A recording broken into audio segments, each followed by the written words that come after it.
വീടിൻ്റെ മുറ്റത്ത് കുറേ ചെമ്പരത്തികളെല്ലാം ചട്ടികളിൽ വെച്ചിരുന്നതാണ്. അപ്പോഴത്തേക്ക് അതിനകത്ത് കുറേ വളവും കുറേ ചാണകപ്പൊടിയും അതും ഇതെല്ലാം ഇട്ടപ്പോഴത്തേക്ക് വളം കുറച്ച് കൂടിപ്പോയി. എനിക്ക് വിചാരിച്ചു അതിൻ്റെ എല്ലാം ചുവട്ടിലേക്ക് കുറേ പാവലിൻ്റെ വിത്ത് കൊണ്ട് നട്ട് കഴിഞ്ഞാൽ അത് പടർന്ന് വരുമ്പം കുറേ പന്തലിട്ട് കഴിഞ്ഞാൽ ഈ വളമെല്ലാം കുറച്ച് ഈ പാവൽ പിടിച്ചെടുത്തോളൂ എന്ന് വെച്ചിട്ടാണ് എല്ലാ ചട്ടികളുടെയും ചുവട്ടിൽ ഓരോ വിത്ത് കൊണ്ട് മഴ തുടങ്ങിയ സമയത്ത് കുത്തിയിട്ടായിരുന്നു. എന്തായാലും അത് കിളിർത്ത് ഇപ്പോൾ എന്തായാലും അതെല്ലാം പടർന്നു, കുറച്ച് കയറൊക്കെ കെട്ടിക്കൊടുത്ത് പാവൽ പിടിച്ച് തുടങ്ങി. ഈ പാവൽ പിടിച്ച് വരുമ്പോൾ തന്നെ നമ്മൾ മുമ്പൊക്കെയാണെ പേപ്പർ വെച്ചിട്ട് പിന്നെ ഈർക്കിൽ കുത്തി അതിനൊരു കവറിട്ട് കൊടുക്കുകയാണ് ചെയ്യാറ്.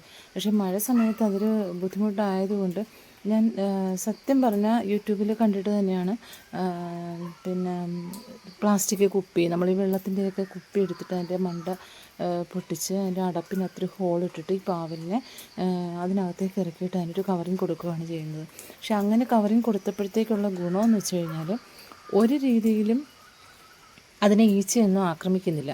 അപ്പോൾ അവയ്ക്ക് പിടിക്കുന്നതെല്ലാം തന്നെ നമുക്ക് കിട്ടിത്തുടങ്ങുന്നുണ്ട്. മുറ്റത്തായതുകൊണ്ട് നമുക്കിത് നേരെ കതക് തുറന്ന് കിഴക്കുവശത്തോട്ട് ഇറങ്ങുമ്പോഴത്തേക്ക് തന്നെ നമ്മുടെ ഈ പച്ചപ്പ് കാണുമ്പോഴത്തേക്ക് തന്നെ മനസ്സിലുണ്ടാകുന്നൊരു കുളിർമ അത് അനുഭവിച്ച് തന്നെ അറിയേണ്ട ഒരു കാര്യമാണ്.